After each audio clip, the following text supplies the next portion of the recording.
This episode is brought to you by LifeLock. The holidays mean more travel, more shopping, more time online, and more personal info in places that could expose you to identity theft.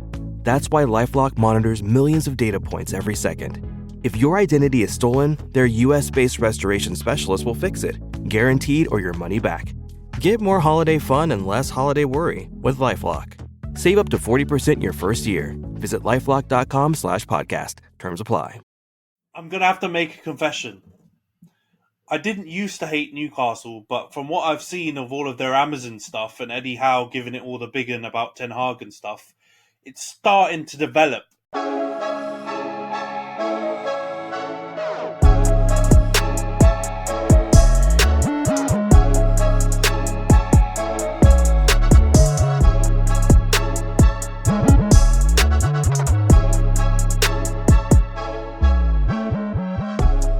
Hi everyone, welcome back to the Social Media Derby. Today we've got a very, very special guest, one of my good mates and ex-colleagues, football reporter from Sky Sports News, Dev Trehan. How you doing, Dev? I'm doing great, Anthony and Johnny. Look, it's so great to be here with you guys. I mean, feels more like a family reunion than anything else. But yeah, no, absolute pleasure to be here with you boys. Love this, love it. Yeah, man. This is something, again, that me and Johns, we've been very calculated with all our guest planning. They've either been like one of our best mates who just happens to be an Arsenal Man U fan, or some of our favourite people just generally that we've interacted with at work, or at different places in our life who've got great opinions about football. You're like a triple whammy because you also are just absolutely smashing it at Sky Sports News as well. So yeah, really happy to have you on, man. And I think it's perfect timing. Obviously, South Asian Heritage Month, something we want to try and endorse and support from our East and Southeast Asian side as well. All that Pan Asian love and all that. But we'll get into what you're working on and all the great stuff you're doing at Sky Sports News and also just in the community. But first of all, we've got to mention a few other things around United and Arsenal, don't we, John? So I think the first thing we'll talk about is, for me anyway, fantastic news. Harry Maguire. I don't know if Fabrizio Romano has given the here we go, or Dharmesh Sheth, Sky Sports' very own Dharmesh Sheth, has said that it's done yet, but apparently £30 million fee agreed. I am ecstatic. From a Man U fan perspective, I don't agree with all the booing in every single match. I think it's now getting a bit harsh. It's getting a bit bullying-ish. But I do think it's just the right decision for everyone. For us to get a bit of money, he's clearly not one of our kind of first two choice centre backs. It doesn't even look like he's the first up off the bench either. So I think it's best for him, best for us, best for England as well, because West Ham will probably play a similar way to Gareth Southgate, and I think he'll get some football and maybe turn out to be a good buy for them. But first of all, Dev, from the Johns, intro you quickly. How you doing, bro? You good? I'm good. I just want to say I'm super thankful for you coming on, Dev. As Anthony said, we like to get on our friends that we know talk absolute rubbish when it comes to Arsenal and Man United, but we also like to get on people with unique perspectives, and particularly people that actually have some skin in the game. So really happy to have you on. And yeah, give us your perspective on bloody Maguire going to West Ham. What do you think, man? Are you going to be able to give us any intel, or is it just pretty much as the reports are saying? Well, look, I just got to say respect, boys, and I'm so pleased I said what I did at the start, right? And I was really complimentary before, and I had no idea you were going to say all these beautiful things. But look, I think with Harry Maguire, it's everything is pointing towards a departure from Old Trafford. The writing's on the wall. That's no secret. I just don't know how you feel, Anthony, in terms of it was a big transfer fee, a big transfer outlay for Harry Maguire in the first instance. I think the more pressing issue is whether or not you think he's delivered value for money, whether you're concerned about the sort of the money that's been involved and the hit that Manchester United are going to have to take on this deal and Harry Maguire's departure from Old Trafford. Yeah, I mean, I'm going to try and keep it PG and not go too far in, because I think there are a lot of fans out there already saying probably kind of over the top stuff about Harry Maguire. But I'm personally at the stage where you've just got to do the deal, take the financial hit, because we know that we got absolutely rinsed initially on the fee, and it was never going to be something we were going to be able to recoup more than what we ended up getting. I think if we waited another season or more, we wouldn't have got 30 million. Considering he's not going to be playing really, like bar a big injury to Lisandro Martinez or Varane, I don't think he'd be playing. So I have to say, I think it's probably just the right decision, and you just got to take the big hit. We obviously look like mugs for paying 80 million for him and selling him for 30, but as soon as we did the initial deal, like this is the future that we decided for ourselves at that moment. Like it was unlikely that it was ever going to work out, just simply for the fact I think he doesn't. I don't know if he's the level required to play for a team that's hopefully challenging for the big trophies. I think he's a decent player for a club of like West Ham's level, in Europe, even in Europa League, possibly. But I think when you get into those Champions League echelons, not many teams play a back three. Not many teams play low block football. And the ones that did were probably Man United under Mourinho, Tottenham under Mourinho and Conte, not many others really in English football. So it was inevitable. And at this point, I think it's just going to save everyone drama, isn't it? Like, I think you can see from even pre-season, the fans booing him, like it's getting to a place where it's going to get it's already kind of getting quite ugly. So I think it's just the best thing. He gets a chance to resurrect his career, hopefully play for England at the Euros, play for West Ham in Europe. I'm sure he'll be paid handsomely. So I don't think there's really a loser in this. I think the only people who are quite upset at this news are probably rival fans, and that's maybe where I can get Jonty's perspective. What do you think, Johns? I mean, I think you summed it up pretty well. I think it's a good move for everyone in the situation, given the circumstances. So I think for West Ham, it's decent. I know everyone jumps on the hate train for Maguire. He's definitely not, as you said, like a Champions League level star centre-back. He's not going to be delivering like what Virgil van Dijk did for Liverpool in terms of the fee. We know that. But we also know from European tournaments or from essentially the national team, he can do all right. If you put him in the right kind of system, he can be a valuable part of that system. And I think under David Moyes, he's a very experienced manager. It's funny that there's going to be a link up between two Man United rejects, or two people that couldn't make it at United are going to be back together. That'll be nice. I'm sure they'll have a lot of stories to complain about United in the dressing room, so that'll be fun for them. But I genuinely think that it's a good move for Maguire. He needs to get football so he can get into the national tournaments that he wants to get into. Man United clearly don't need him if he's your fourth choice centre-back. I feel like your fourth choice centre-back needs to be a youngster. Give somebody a chance to get into that team. Maybe not the £80 million marquee signing that was supposed to be your kind of starting centre-back. So I think generally from that perspective, for Man United, 30 million is decent, considering like the hate that he's been getting, and how easy it is to jump on that train, and how weird the football market can be in terms of hype and then that translation into fee. I think 30 million you've got to be happy with. I mean, I'm looking at Arsenal. We're trying, like, people are offering us 30 million for Balogun. So Balogun, Maguire, I feel like that's a decent level to get for him. I don't know why you're saying no to McTominay at the same price, but I think 30 million's good. Get some money on your books. I know that you guys need to do a little bit of that this season, don't you? So I think, yeah, it's all round a good move. And I hope he does all right at West Ham. It's nice that they kind of lose a key England player and kind of gain one at the same time. Maybe it'll keep the West Ham fans a little bit happier too, that they're starting to make some moves in the transfer market. Yeah, I think from their perspective, I think it should be good to get an England international, an ex-Man U captain. I know a lot of people disagree with that, but all of these things are positives for them, I think, at their level and for their campaign coming up. But yeah, let's move on to the Community Shield. Shall we say the winners of the Community Shield, Johns? Congratulations. First piece of silverware of the season. Finally. We watched the match together. First of all, what did you make of it? It's just like a lot of the games that we see between two big clubs, is they're typically, or at least between Man City and another big club, is that they're not very entertaining. Unless Man City's smashing someone. If it gets anywhere near being competitive, they don't tend to be the most riveting of games. So, I mean, it was pretty much silent. Havertz had a couple of good chances, and I think from him, people are getting onto him a bit too much. I feel like he got in good positions.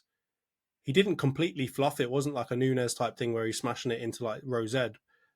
He was getting it on target at least, making the keeper do something. So I feel like that was positive. I know that Chelsea fans are saying like, oh yeah, but we saw that from him over and over again. But give it a minute. Maybe Arteta will teach him how to shoot. Who knows? Rice looked good. Timber was my biggest surprise. Timber looked really, really good. I was really happy with him. He's kind of one of the signings that maybe snuck under the radar for a lot of people. So I'm really, really happy with him as well. Trossard looked great off the bench. I know it was a bit of a jammy goal, but I'll take it. Anything that goes in the back of the net is good enough for me. Partey looks like he's continuing shocking form. He just looks, I don't know if he doesn't look unfit, but he just doesn't look match fit, if that makes sense. He doesn't look like he's really up there and sharp. And it shows when you play against people like Rodri and, in this case, Kovacic and all these kinds of players. Your mistakes get found out really, really quickly. So, I mean, from that perspective, it was a competitive game. It wasn't the most riveting. And I'm happy to win it. I don't take too much stock from it, though. It's not like Arsenal winning the Community Shield now means we're like the boogeymen for Man City. Like I'm seeing some people think, like, really celebrate that we won the game. Whereas winning on penalty is like, on penalties is, you won the game, fair enough, but you didn't win it outright. You know what I mean? It's like winning in tennis on a tiebreak. It's a bit jammy, so I'm not going to take too much from it. But I'm happy nonetheless to be able to get something over them, especially when we come up against them in the first game against them in the season. I don't want us to be remembering getting battered at the end of last season.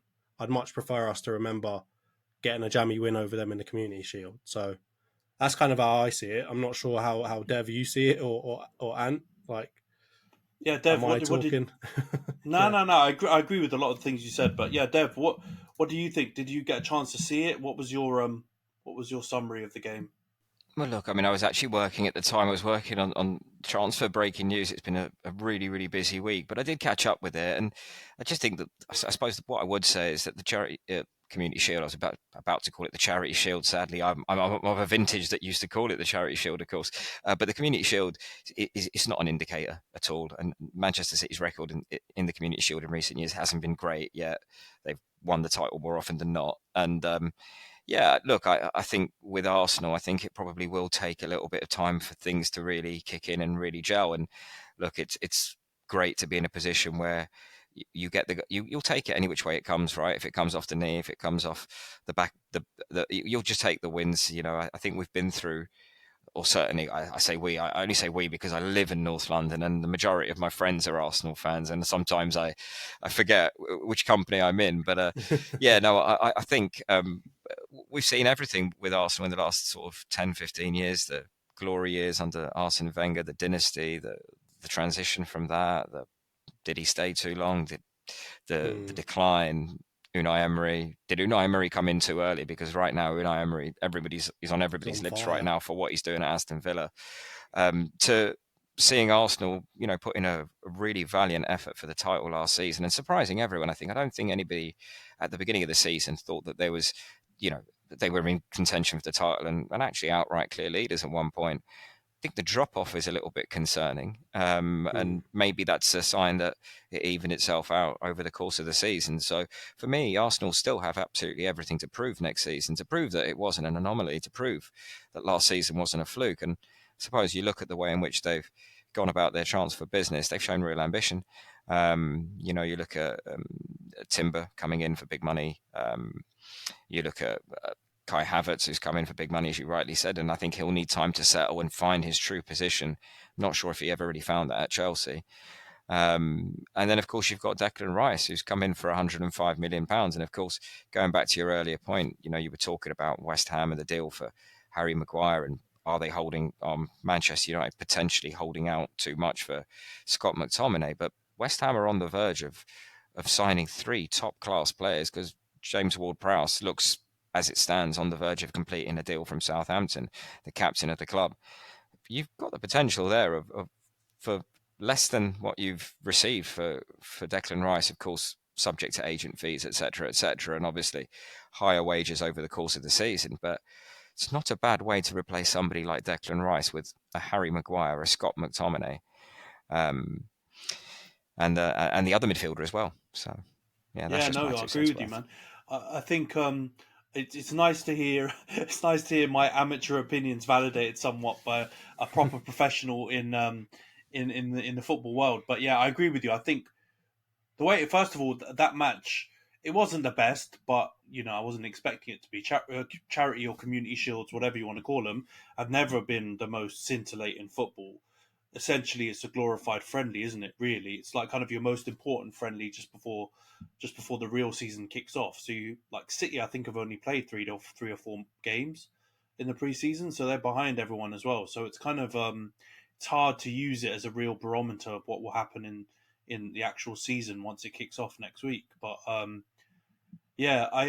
think Arsenal did all right. I think a draw was probably fair because I don't think City really deserved necessarily to win in regular time. But there were some decent performances. I think Havertz wasn't bad, but I think he did a lot of what he kind of had shown he was capable of doing at Chelsea.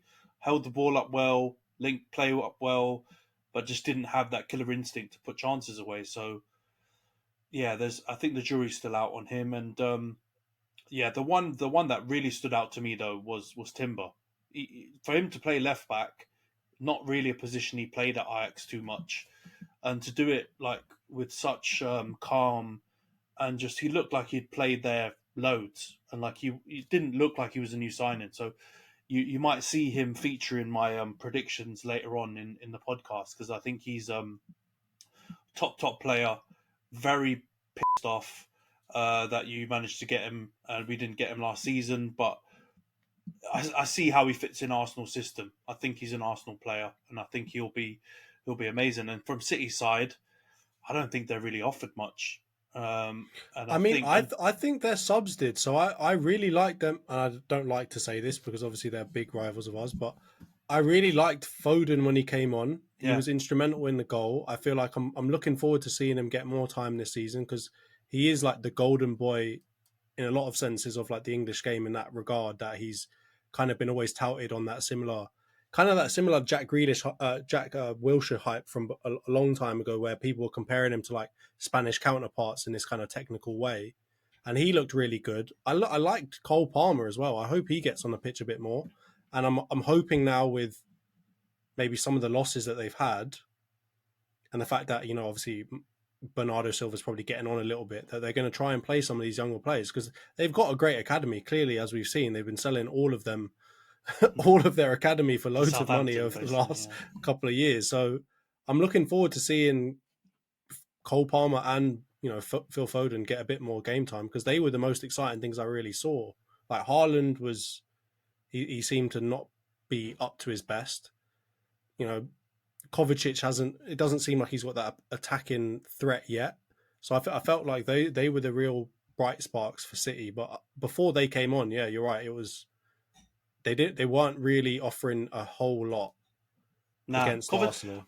I thought Kovacic was all right, but again, he played similar to Havertz. I think he played kind of the same way he's been playing at Chelsea. Like, he was very tidy on the ball.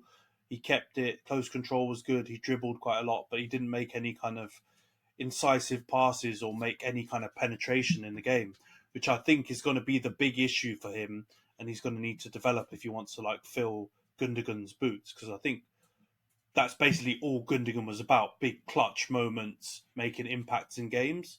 And so if he's going to replace him, I think you'll need to see him kind of develop a bit more of a dynamic game for them, I think. But now, I agree with you.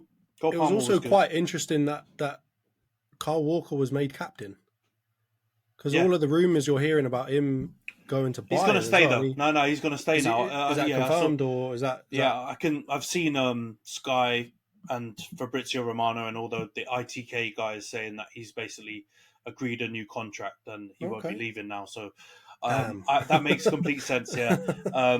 But yeah, no, I thought Cole Palmer was good. I thought Foden was good when he came on. I think the contentious one on the Arsenal side was, I saw it like you, John. So I didn't think Partey had a great game, but I've seen loads of other people online kind of say that he was great. But I didn't think he was great. I thought he was sloppy at times, and then for like one of the key moments, he got completely rinsed by Foden for the goal. So I know it's possible. Like Foden's a really quality player, but yeah, I think that's one to monitor as the season starts, to see kind of how Arsenal formulate their midfield, because I think that is the part that Dev said is true. That might take a bit of time to bed and for them to work out which three are the best three in there. Losing Shaka, how they're gonna kind of recalibrate that midfield. So yeah, let's see, Same man. thing I with the think whole Raya issue as well now. yeah, We've got that looks Raya in done as as well. well. But it looks it's interesting. I saw it looks now that he's joining on a loan with a £27 million buy option. So yeah, it will be interesting, that one, because I guess that will depend on whether he gets kind of the first team goalkeeping jersey away from Ramsdale, and then he might want to stay. But if not, he might go back to Brentford or go somewhere else. So it's an interesting one, that one. But yeah, let's go on to the season predictions then, because obviously we've got the Premier League starting in a few days' time, and everyone's pretty much doing this everywhere. Anyone who does football content's doing their season predictions. So I feel like we might as well do ours as well. Dev, considering your impartiality that you might need to show on this, why don't you kind of give a verdict on both of our predictions and kind of let us know what your views are, and be the judge, jury, and executioner, and tell us basically who's waffling out the is, yeah? I love that idea. Yeah, yeah. I thought you might save you a lot of drama. All right. So the categories we'll go through is we'll do winners, top four, Europa League, and Conference League, and then we'll do the three teams we think are going to get relegated. And then from a player's perspective, we'll keep it short and sweet and simple. We'll do player of the season, young player of the season, signing of the season, and then flop of the season.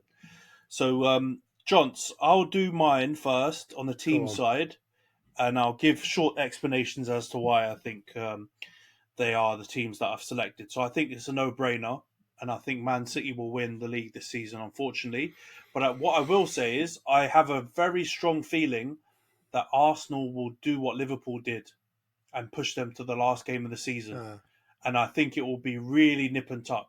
I know you guys and a lot of Arsenal fan content creators kind of paint last season to be that way, but really it wasn't. It basically died when you lost to Forest, which was 3 or 4 games before the end.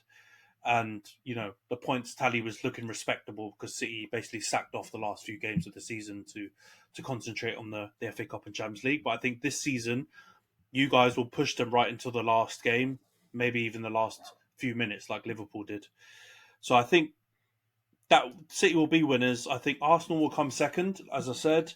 I think Man U will come third. I think the gap between third and second will be close. I think it won't necessarily be a 3-horse race, but I think we'll be within 6 or 7 points of you guys, and then effectively City as well if they're really close.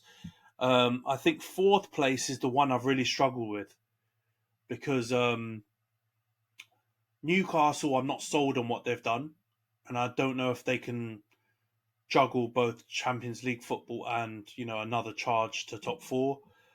I'm not sold on Liverpool. No bias. It's not me hating Scousers. It's just they've sold all of their midfielders and got a couple of midfielders that I'm not completely sold on. So, and then yeah, you've got dark horses like Aston Villa, but I think Liverpool will buy a few midfielders, so I think they'll just sneak top four. But I wouldn't be shocked if it was a new team entering the Champions League in top four. Either Newcastle, no, not Newcastle, either Aston Villa, who I think have done great work, and Emery, like Dev mentioned earlier, doing an amazing job, or Brighton. I think a lot of people are forgetting how good Brighton were last season, and forgetting that De Zerbi's like a weird, like genius savant manager who I think is going to be the next one up that's going to go into that upper echelon of managers, and I think he's going to have a good shot, I think, at getting them in the top four. But I think Liverpool will just about nick it. Europa and Conference, I'm going to go for Villa and Brighton in the Europa League, and I think the Conference League will be Chelsea. I think Pochettino will be able to squeeze them in there just above Spurs, because I think even with Harry Kane, I think Spurs are going to have a roller coaster season.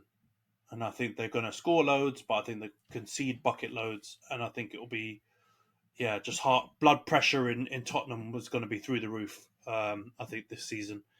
And then relegation. Why don't we pause there quickly before we get onto Yeah, relegation? Because I think relegation is going to be an interesting one.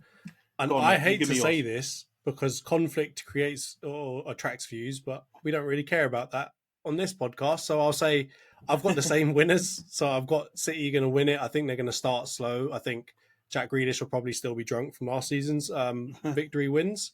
So I think they're going to start really slow, obviously gelling in their new players, but they will still win. And I think it will be by a comfortable margin.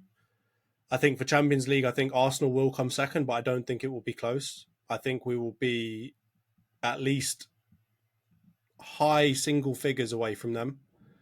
So possibly like 9-10 points away from them, I think. I think Arsenal and United will be close. I've got you guys coming third. I still think the Ten Hag effect. He's made some decent signings this year. I know they're not what you guys want necessarily, 100%, but I think they'll be good enough to get you a little bit closer, and they definitely improve your team. And I've got Liverpool coming fourth. I think I can't count Salah and Klopp out. I know that Salah's getting on a bit now, and he's been carrying that team for a long time, but I just can't count him out when you've got players like that. And I think he is making some decent signings, so I think they will improve in that regard. And I'm with you. I think Newcastle are going to be a little bit worse this season. I don't like their signings. I'll be honest with you. I'm not a big fan of their signings this year. So I don't know if they're going to improve on last year. And obviously adding in European football, I don't know if they've built enough depth now or yet to be able to get them through that while also doing quite well in the Premier League. I've got Villa coming after Newcastle at sixth. I think Villa are going to be crazy. I'm loving the signings that they're making. They've made some really astute signings, and I do think that people previously didn't give Unai enough credit. And then lastly, I've got Chelsea. Again, that may be a bit of a wilder shout, but I've got Chelsea because I think they've made good signings. They haven't gone and gone crazy and done all these like marquee signings like they were doing kind of last year. They've made some good signings from all of the players that I've seen and the highlights I've seen of those players. I think they will add something good. And I think, Pochettino's a good manager, and I think he's going to do something good for them. And I think I can't count them out for long. I agree with you, though. Tottenham are going to be absolutely nowhere near it. I think Brighton are going to be a little bit worse this season than they were last year. I do think with Caicedo, I know that De Zerbi's like, oh, we'll just replace Caicedo, it'll be fine. I don't know if it's as easy as that. I know that they've made a lot of great signings, but I don't know if you can keep doing that forever. So I don't know if they will be as good as last year. And it looks like Caicedo is just going to sit on the bench until he gets a move somewhere. So from that regard, yeah, I've got Newcastle, Villa, Chelsea in those slots. So exactly the same as yours. No. I had Brighton in instead of Newcastle. You had Brighton. Yeah. I've got Newcastle dropping out of Europe altogether. Wow. Okay. Yeah, I don't think they're going to be able to juggle it, and I haven't bought into the signings either. So, Dev, what do you make of our... are we waffling, or do you think Sky Sports News is in our future? Do you think we've made good predictions? Look, I thought Sky Sports News was in your future before I even joined you guys here. I tell you, I kid you not. And nothing I have seen today has made me change my view on that. I just want to know, where's the respect for Tottenham, man? Where's the respect for Chelsea, man? I mean, I know a lot of supporters of a lot of football clubs across the country.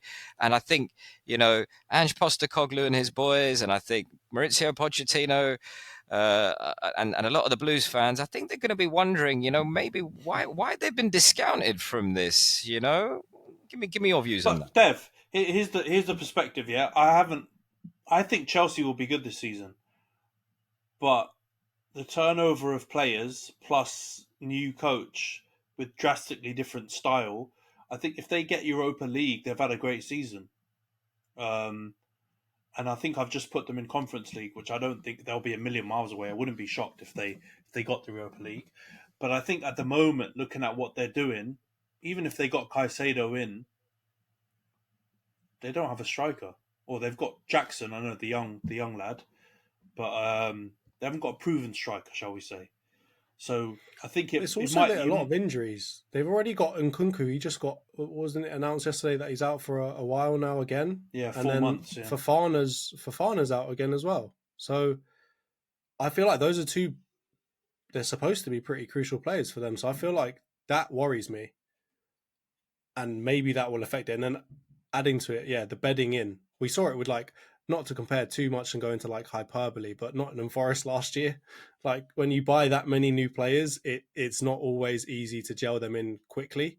I think Pochettino, if anyone can, he can, but I just think the league is too strong elsewhere for them to really pip it. But I wouldn't be surprised the year after if they were top four again, or like challenging for the title again. I agree. I think they're going to have a sharp ascension. I think, but I think it just won't be possible in year one. Like I think from year two, Poch will get a few more players in, and I think they're going to follow a similar trajectory. I think than Spurs did when Poch took over.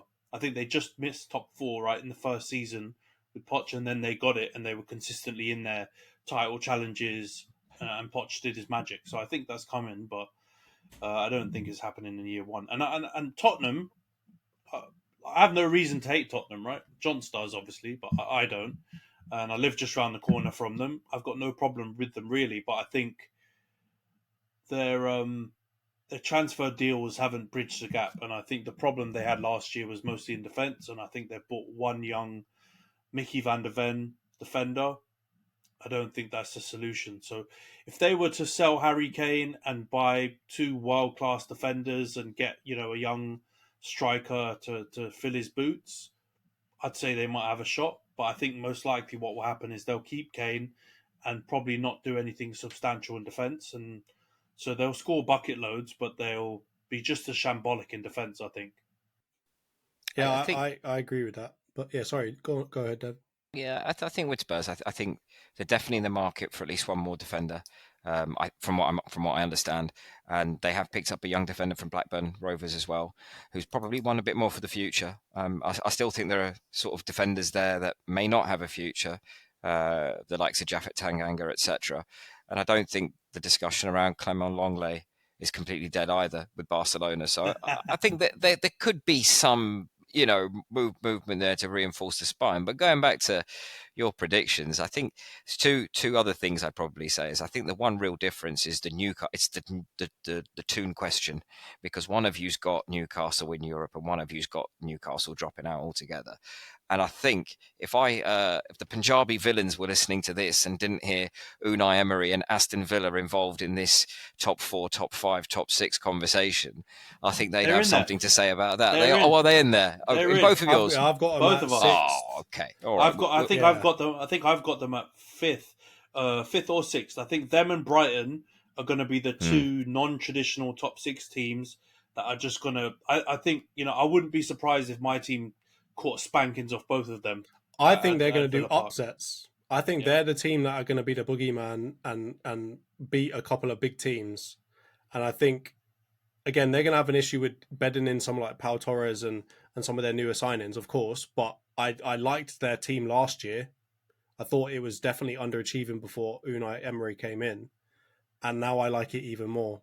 I just think you are being a bit harsh to Newcastle because, yes, Europe is a lot, but they still have a lot of great players like Isak, Guimaraes. They've got a lot of really good players, and we've forgotten that they had technically the best defense by stats in the league last year. So I feel like you are being a bit harsh to say they're not even going to come like 7th. You've got them coming like 8th and below. That's a bit. I'm going to have to make a confession. I didn't used to hate Newcastle, but from what I've seen of all of their Amazon stuff and Eddie Howe giving it all the big un about Ten Hag and stuff, it's starting to develop deep in my heart where I'm starting to have like a bit of an anti-Newcastle vibe going on. But it's not purely from hate. It is also just genuinely from the fact that I think playing in the Champions League, Newcastle are going to be so invested in it. You see how their crowd gets up for it. You see how passionate their players are. I already think last season, being involved in some of the cups and like playing those extra games, going deep in the Carabao Cup, playing lots of extra games already kind of caused them to have a bit of a topsy-turvy period over the winter period. And so I think playing Champions League, I wouldn't be shocked if they went into the quarterfinals or something like that of the Champions League, I'm not saying they're going to get battered in every competition, but I think the distraction will be that little difference that will drop them out of contention. But bear in mind, I don't think from 5th to 8th there's going to be a huge points differential. I think they'll be close. Fair point. So I don't think they will be far, and I wouldn't be shocked if they got in. I think out of the list of teams that I named, I think Newcastle would be the one that could easily get back into top 4 or at least Europa League again. But I think looking at what they've done right now, they sold St. Maximum, got in Harvey Barnes, got Livramento to back up Trippier, and they got Tonali. Like, I like Livramento, but if he's backing up Trippier, he's not going to play much. Let's be real, because Trippier was amazing last season. I heard some rumours they might try and play in left back though. Oh yeah, if they're playing left back, that could work. Yeah, and I like on Dan Burn. I think. Yeah, I really like Tino Livramento as well. So I think he's a really good prospect. But I think if they put him or Trippier left back, I think you lose a bit of that defensive solidity that Burn brought. So I wouldn't be shocked if they conceded more as a result of that. And then I think Barnes is not definitely an upgrade on Maximum. I think he might be slightly better, but that's not like a huge upgrade. And we're going to get to flops and conversations around, individual players later. I'm going to give a hint. I don't rate Tonali. and I think that 70 million, they've just gone and bought someone, like Sam Allardyce used to say, with a fancy name, and it could be Allardyce and he'd get a bit more money. There might be a Sandro Townsend somewhere playing for Port Vale or something like that. They could have bought him for a couple of million. Like, I don't think they realise the player they're buying for the amount of money they spent. I think he's one of those players that would have been amazing in Serie A, and I don't think he'll, spoiler alert, I don't think he'll do well in the Prem. So I think they're not going to make a jump on what they did last season, and I think the other teams have improved around them, and I think they could easily take a slide. But yeah, that's my thoughts. But yeah, you can try and stoke some more some more fans to get on my back, Dev. But yeah, there's no way I'm changing my mind on Newcastle. I think they're not going to make it. Look, I think the other thing is it's so difficult right now with so many days of the window left open, because it's so completely up for grabs with most of the teams in the top half of the Premier League, or most of the teams that you think are likely to finish in the top half of the Premier League. There's so much business to be done, whether that's Liverpool, whether that's Chelsea, whether that's Spurs, whether that's, I think probably the team that maybe looks most settled and content with their transfer business is probably Manchester City. Once they've got, one or two more wrapped up, that's them done. And I think, going back to your other point about missing out on Jurriën Timber, I know it was a little while ago, but and Kyle Walker potentially staying on at Manchester City, I think does that not all but confirm that João Cancelo is on the outer, and João Cancelo is probably on his way out. And if he's on his way out, well, then also where does he go, and then where does Benjamin Pavard go as well? Because I think that's another, a top class sort of high profile defender who's been there, done it, battle tested, who could very well, end up in the Premier League, which I think would only add value to the Premier League, and I think a player people would look forward to seeing how he could potentially get on. Yeah, no, Pavard. I know Pavard was linked to City when Kyle Walker there was talk of him going to Bayern. I've also seen him linked to Man U now, obviously off the back of Maguire going. So I'm not against Pavard, but I think I like the idea, and I said this to Johns when we were linked to Kim Min Jae. I like the idea of us getting a younger centre back to come in. So the links with like Todibo and Tapsoba and stuff like that are kind of more the profile I think that United would be kind of better off getting.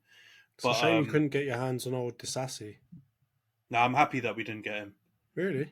Yeah, I haven't watched him extensively, but the comps I've seen of him, I don't think he would fit the way that Ten Hag's trying to play. He's like more of a traditional big centre back, dominating kind of more of like, not in a horrible way, more in the Maguire mold. So if you sell Maguire and you get Disasi, you're just getting a slightly younger French version of him.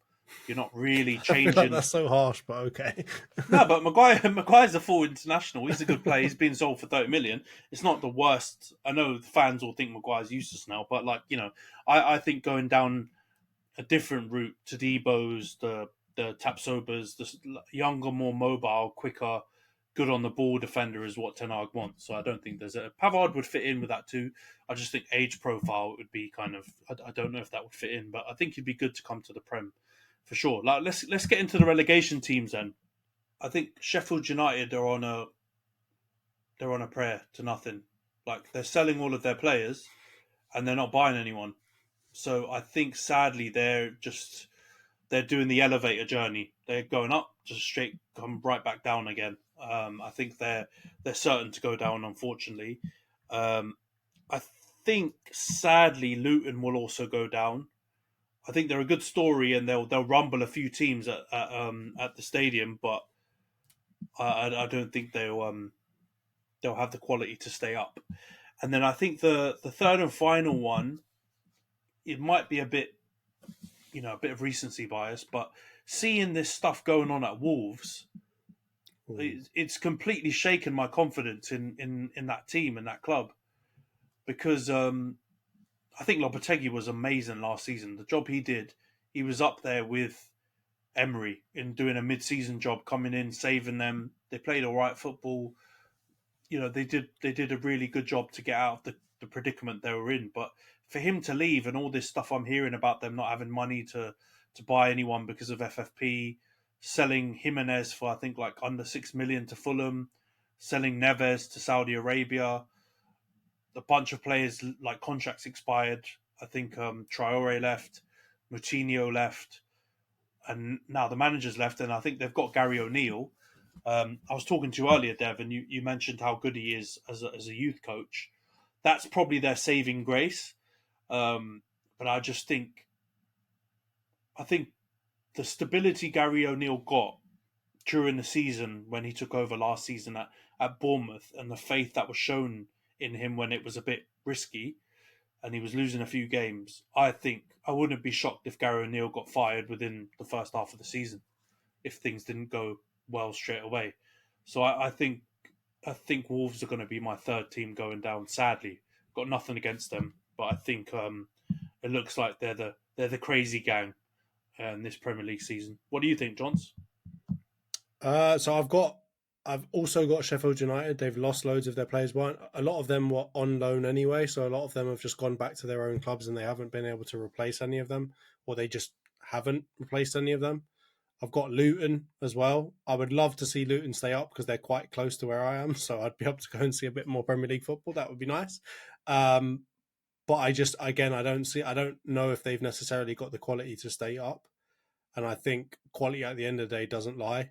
And I think they will unfortunately have to go down.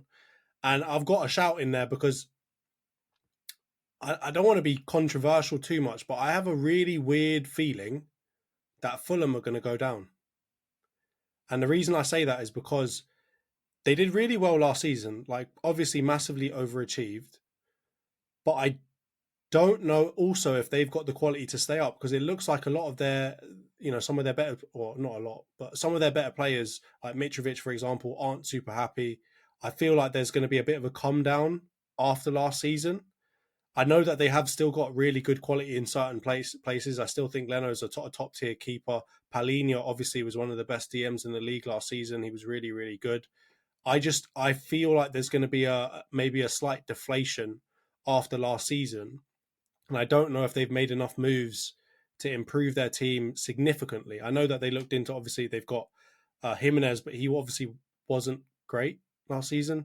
I know that, is it also Calvin Bassey as well that they've looked into, or that they've purchased? So he could be a good one, but I just have a weird feeling that Fulham are going to do the opposite of what they did last season. And that's a weird shout. I don't know what it is. It's almost like a premonition coming to me. But I just have a feeling that Fulham are going to be the ones. I did struggle a little bit, though. I thought it could be Bournemouth, Nottingham Forest, Fulham. I had a feeling that Crystal Palace won't be great this season either, but I've gone with Fulham, and I'm going to look like an idiot at the end of the season, I'm sure. No, I see the logic, though. What do you think, Dev? Who do you think? Do you think either one of us are on point, or do you think we're both being harsh on Fulham and Wolves? I just think it's so difficult, that third pick. I can see, and I've had a lot of conversations with a lot of other supporters, and to be fair, most people have gone with Luton and have gone with Sheffield United. And look, everyone loves an underdog, everyone loves a fairy tale story. Let's see if one of those two teams can stay up. Interesting to know that you're both fully behind Vinny Company and Burnley, and that they've not come up in a conversation. And look, that you could make there were other teams that struggled. Everton struggled very badly last season. And there probably one or two more that can, probably, might be in that mix. And again, Forest have also got a lot to prove this season with a coach with a similar profile, I suppose, to Gary O'Neill and Steve Cooper, who himself a former Liverpool youth team coach, obviously then having gone to Swansea and sort of gone around the houses to get to kind of where he's had to get to. And I think with Gary O'Neill as well, positive trajectory that he's on, a very highly regarded, one of those, I don't know, new generation of young English up-and-coming coaches. He seems like the kind of guy that you want to do well. You want to see him do well for the future of the English game. You want to see English managers managing, at the top level. And I think that's the only thing that might be Eddie Howe's saving grace for you. You got to remember that Eddie Howe's flying the flag for English managers, and he don't give him too much stick, even if he gives you. No. I support English managers. But Eddie Howe's been on a waffling spree, so I'm not his big fan. Dev, right you now. should ask Ant about bloody what's his name from Aston Villa, the Jamaica international. What's his name again? That you hate. Oh yes, he had a beef with Lissandro. Anthony now just hates from the him Bundesliga with a passion. Yeah. It's okay. I saw a meme. Bailey. I saw a meme. I'm not going to mention his name. I saw a meme about him and just how he went to Bayer Leverkusen, was playing amazing, and then they bought Moussa Diaby, and Moussa Diaby took his spot, kicked him out. He had to leave. He went to Aston Villa, and now he's at Villa. Moussa Diaby comes, and you know what's going to happen. So see you later, Bailey. I have no remorse for him. He can go and play in the Championship. The levels of bias, unbelievable. Yeah, no, hate him. But no, I hear what you're saying though, and I hope Gary O'Neill does well. I hope I'm talking purely out of my backside with Wolves, because I actually think he got treated terribly at Bournemouth. I think to sack him, considering what he did, keeping them up with a tiny budget. And against the kind of big juggernaut teams that were, competing for survival, Leeds went down. Leeds are a huge team. Bournemouth, staved them off. Everton were in that mix, and Bournemouth, I think, finished above them as well. So, what Gary O'Neill did, he's not just a caretaker manager who, Ollie's at the wheel, kind of did it for a short period of time. I think quality at his disposal too. I know that they've lost a couple of players, but they were packing in their team with really good kind of overseas talent previously, and I still do like a lot of their players, even without Jimenez and it's just a gelling thing. I just don't know if I think he was able to kind of get the troops going at Bournemouth. I think there was a bit more of a British core. Wolves is not really that. Like, it's a Portuguese core. Like, they've had Portuguese managers, Spanish managers pretty much ever since. They've kind of had the Chinese takeover and worked a lot with Jorge Mendes or whatever. So I think the only thing that might save them is that he might be able to help them wheel and deal, and they'll get a few players in and get some players in there with some leadership and spirit that Gary O'Neill can kind of lean on. But I think the biggest thing, Dev, to just the teams that you mentioned, I think the key thing that's consistent with all of them is I think we buy into the managers. So even though I don't think Everton are a great team at the moment, I believe in Sean Dyche. I believe Dyche ball will keep them up. And with Company, I don't think Burnley have got a great team either. They've made a couple of cute signings, but the stuff I've seen around Company, he seems like like what everyone thought Lampard and Gerrard were as managers. But in reality, he seems like that guy that could really be the good player, the great player that becomes a top quality coach. From what I've seen of him, I think he's got a great shout. So I think he's it's very more cerebral. around. Yeah, he's definitely a thinking manager as well. Not necessarily like a getting the lads up. He looks like he's a proper thinking. It looks like he's got both. From what I've seen, it looks like he's got both. The training room, behind the scenes stuff at Anderlecht and at Burnley, it looks like he is a thinker, but he also gets stuck in. So I think he's a real good balance, and I think Burnley will do well, and I don't think they'll have problems with relegation. And considering his ex-City legend, I actually wish him well. Like, he's one of the few City lads that I hope he does a good job. I think the thing with Company is he's got the medals, right? He's been there, he's done it. He's done it on the pitch. And I think it's absolutely right what you say about being cerebral. I mean, he's actually a textbook example in many ways of how a player should, immerse themselves into a football club. It was a big surprise, I've got to be honest. I think at the time when he moved from Anderlecht to Manchester City, at that time he had his pick of clubs. He did not have to go to Manchester for whatever reason. He felt that was the best fit for him at the time. But he wasn't just content with, immersing himself inside the football club. He was also doing his degree. He was actually studying, and this wasn't right towards the end. Decided to do his coaching badges. He was sort of doing this. He's very entrepreneurial as well. So yeah, he's absolutely somebody who, and I've got to be honest. I mean, I absolutely love to see a black manager in the Premier League. God bless black managers in the Premier League. Let's see 100%. some more of them, because Exactly. when you make up 30, 35, 40% of Premier League starting lineups and you cut, black managers cannot get a job at the top level, there's something wrong. There's something wrong with that system. And yeah, absolutely. On that basis, would love nothing more than to see Vincent Kompany, who, you're probably right, Anthony, is probably the most popular captain of a club that's won lots of stuff. I mean, when I think of the captains, they're really polarizing figures, and not a lot of, there was a lot of people who weren't too keen on John Terry, weren't too keen on Steven Gerrard, weren't too keen on other captains of big clubs.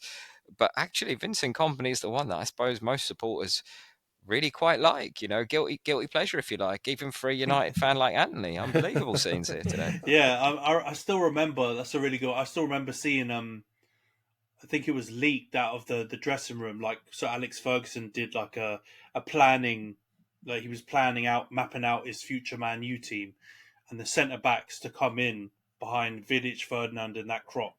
He had written down Gerard Piqué / Vincent Kompany. And when I saw that afterwards, after the fact, all the years later, I thought, damn, why didn't we get Vincent Kompany? Because even though Piqué went on to be an amazing player, I just think character-wise, Kompany was the one who had the longevity, who had the leadership, who I think would have been an amazing player to play with or take over from Rio. And I've heard loads of stories, backing up what you said about him buying into the community and basically becoming an adopted Mancunian when he was there. So yeah, I've got a lot of time for him. And yeah, as you said, you need to see more ethnically diverse and black managers in football, especially in the Premier League. That it's just something that we need to address. So yeah, we're rooting for you, mate, despite the Man City ties. Let's get into the players bit then. I'll try and go through mine real quick. Player of the season, easy. I think it'll be Haaland. I think it will be a given because he's going to get like a gajillion goals. I think he'll probably break his own record and probably hit 40 Premier League goals. I think, to be honest, he kind of died down and took it easy on everyone in the back end of last season. And I think if he needed to go to the wire with Arsenal in a title challenge, I think you'd probably see him score more goals. So I think Haaland will be the player of the season. I think young player of the season, this is when this comes in and the bias comes in. I'm going for Alejandro Garnacho because I think he's going to have a breakout season for us, and I think I wouldn't be shocked to see Sancho ride the bench for a big portion of this season. Not only because maybe he hasn't been playing up to the level, but because Garnacho is basically undroppable off that side, and I think he's going to be a big standout player. I think there's a good chance he has a similar-ish season to the one Martinelli had last season for us on the left-hand side. And I think if he does, I think he's in with a good shout of winning that. I think signing of the season, Johnson's going to be happy because I think the Dutch guy that they have just purchased will be the signing of the season. I think Jurriën Timber, for 35 million or whatever it was, is an unbelievable snip. Considering we were probably going to have to pay about 60 million for him last season, Man United tax, I think 35 million. I wouldn't be surprised if he took Ben White's spot at right back. I wouldn't be surprised if he took Zinchenko's spot at left back. I don't rate Zinchenko super highly. Johnson knows this. So I think he's going to be a real top quality player for you. And I think looking at your defence with Saliba, Gabriel, White and Timber, that's a really, really quality defence. And I think it's one of the few defences that can go up there with, City's line of centre-backs that are all 7 foot tall. So I think Timber will be the young player of this signing of the season. Sorry, and no surprises. Flop of the season: Sandro Townsend. I called him earlier. Tonali. I think 70 million. I think he just looked distressed going into the Newcastle changing room and gym from that video I saw. So I think he's not going to be able to enjoy Newcastle to the full extent, and I think he's not the player they need. He's not the player they think they're getting, and I wouldn't be shocked if he was loaned back to Serie A in January or sold for half the price at the end of the season. So I think that's mine. What do you think, Johns? Annoyingly, it's exactly the same as mine. So I'm going to change it up a little bit, and I'm going to get my fishing rod out. I've got Haaland as player of the season. I just think that award is very heavily weighted towards goals, and he's going to be the one that gets the most of them. And I think in that team, as we've kind of, in our predictions, we've got City winning the league. I don't think they'll do the treble again necessarily, but they're still going to be winning things. And I guess the only maybe saving grace that Haaland doesn't get it is maybe people get a bit sick of it, a bit sick of giving it all to City. And maybe somebody else gets it. I don't know, maybe Rashford, maybe hopefully Saka. Hopefully somebody else. But that sounds harsh to Haaland. He seems like a great geezer. He's clearly very, very talented. But I mean, he's just smashing in goals, and it kind of leaves it for like undebatable to a point. For young player of the season, again, I've got Garnacho. I just think out of the top teams that we've got here, he's really the only one that I still class in that really like young player of the season space that's going to get a lot of game time. I think with City, none of the players that I think are young, really fit into this category. And I don't think they're going to get that many minutes. I think at Arsenal, we've got a lot of young players, but I think because of last season, they're not necessarily going to get lumped into the young category. It's almost as if the young category needs to be people that are really getting their first shine in the league, maybe. And I think like Saka, Martinelli, all of those kinds of players have been playing for a long time now. People have seen them a lot. They've been really good already. I think they're going to be more in contention for player of the season and a little bit less in contention for young player of the season. What about Saliba? I still think people are going to lump him into the kind of more of the player of the season and not call him young player of the season. I still think the eyes are going to be on the teenagers. And I think Garnacho, I think he's still a teenager, isn't he? Yeah. So I think, he'll probably stand out from that crowd. I would love to see Saliba get it, but again, I also think the bias will typically go towards more attacking players, unfortunately. I don't know if Saliba will get it for that reason. Signing the season, I've got Timber as well, just because I think from that game that I just saw, and I don't want to go too crazy off of one game, he just looks super versatile, very confident, and also quite level-headed, which in a defender is really, really important to me, particularly when you see a lot of, our defenders, even like Gabriel, for example, in the centre-back position. Before last season and even last season, he did have a tendency to make mistakes. And it's sometimes because he gets a little bit crazy, gets a little bit ahead of himself, tries things that he maybe shouldn't. And I like the look of Timber in the fact that he looks quite similar to Saliba in that most of the time he makes really good decisions. And I think that's probably one of the most important parts of a defender in my mind. And then for flop of the season, I was going to put Tonali, but I'm going to change it just to rattle. And I'm going to put Onana. Of course. I'm going to put Onana. And I know that that's probably harsh, but it's all about perception for this award. And I think the way that he plays is quite risky. I like the way that he plays, though, and I think he's a great character, and I hope he does well for you. Unfortunately, I don't wish you guys well that much, but he looks like a good keeper, and I like to see, again, on that subject, I like to see black goalkeepers as well, because it's typically a position that has been very, very heavily weighted towards like kind of English Jordan Pickford type of lads. I'd like to see Onana get in there, and I like the fact that he's your number one. He's got a big character on him. I remember, was it in the World Cup where he just said, I don't like the way you lot play football, I'm going home. And I like that he's got kind of the balls to go and do that. So I do like him, but I think as a goalkeeper, you are very susceptible to very large mistakes, as we saw with De Gea last year. And I think the way that he plays particularly is also very risky.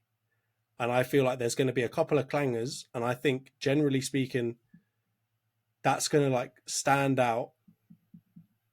unfortunately, as a goalkeeper, you will stand out in that way when you do anything negative. And I just don't want to say there's the exact same answers as you, so screw it. I'm putting Onana in there. Sorry, mate.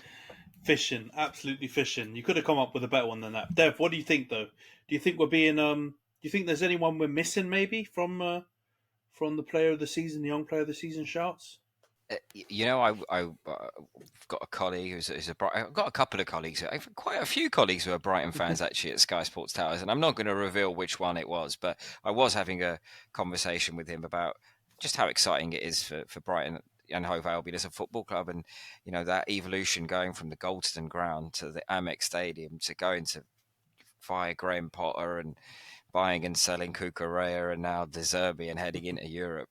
And so we actually spoke about one of the players who I think is a really shrewd acquisition for Brighton is Mahmoud Daoud in central midfield. Mo Daoud, who's come on a free, right? So, I mean, if we're having a signing of the season conversation, a guy who doesn't cost anything, I don't know. Let's see if you can get him fit. I think dislocated shoulder is from what I recall, he had quite a couple of odd injuries that really stunted his development. They've never really quite forced his way back into the Dortmund side. As quite often happens with players coming to the end of their contracts, they tend to actually find their way in the starting lineup to right down towards that tail end. But he obviously had made his decision to leave the club and seek a fresh challenge elsewhere. Again, somebody who had offers, I believe, from across Europe, and for whatever reason plumped for Brighton. So yeah, I wonder if Mo Daoud might be in that equation. And I know quite a few Liverpool fans as well.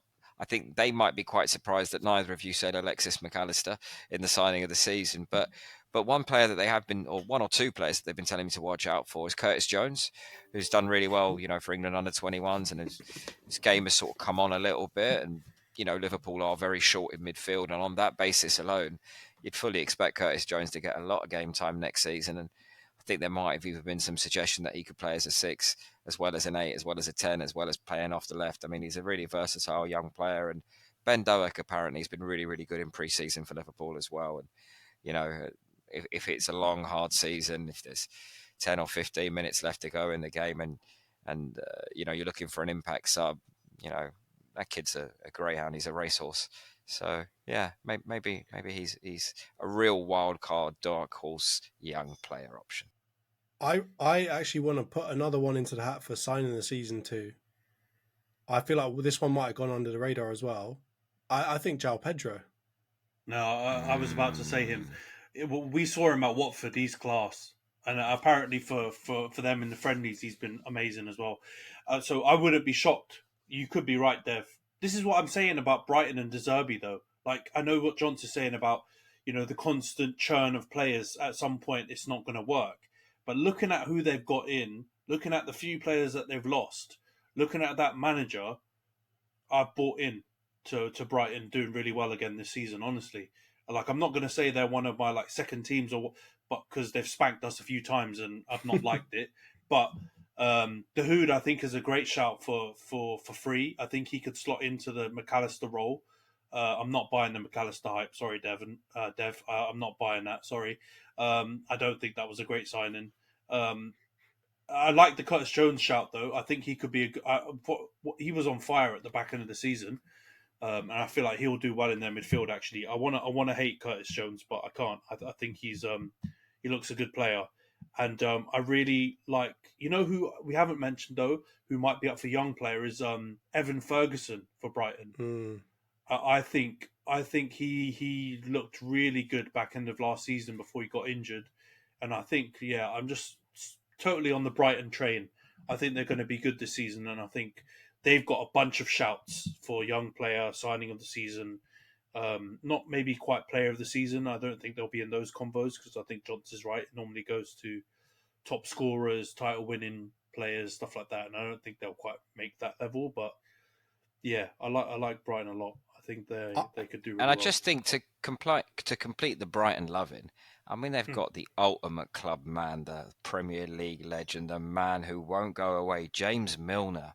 I mean, if you want to teach those young players something and get players acclimatized and adapted to the rigors of the Premier League, and he's someone who clearly they think's got a huge future away from the field and potentially in coaching, should he want to go down that road, and he probably will get that hands-on experience.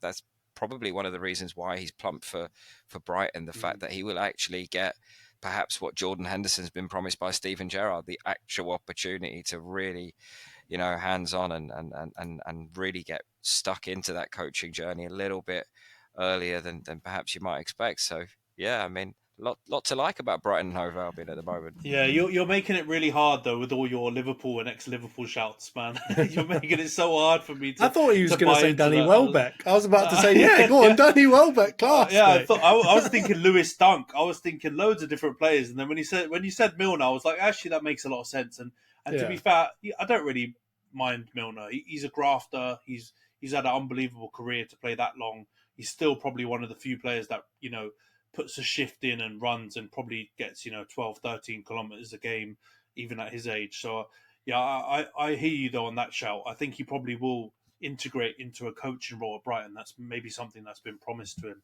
And they've got a nice core. Like Clarence Seedorf vibes. It doesn't matter if he's 35 or if he's 25. He's equally as fit regardless. And I think that's a great thing to instill when you've got a team like Brighton who have got quite a lot of young players. One that we didn't talk about is another new signing they've got. Is it Verbruggen? Oh, the goalie, yeah. Who looks like I've only seen him on FIFA, but he's always quite highly touted on that game. So I know that they've got Steele or whatever else, that's their number one now, but they've obviously lost Sanchez. And I think he's a good, really, really young goalkeeper. So if he gets game time, he could be not in with a shout for young player of the season, because goalkeepers typically don't get that. But I would like to see him play. I think I've heard some good things about him, so I think that's another good signing. They've made quite a lot. You're now making me regret my predictions. God, I told you, man. Brighton, they're just when you dig into them, they're just, and I just love how they're sticking it to Chelsea as well. The Caicedo stuff, like I just all round, what a beautiful club. There's so many great things to say about them. But yeah, all right, cool. And can I just ask on the last point? I know we got to move on, but Gvardiol. So I had him clear as one of the people I was going to think about for flop of the seasons because of the price tag and because of the fact that he might not even actually get into the team. We've seen Pep do that before, where they don't necessarily always start and play 100% the whole time. He is a young player. I know he looked really good at the World Cup and he's looked really good in general. I'm just putting it out there.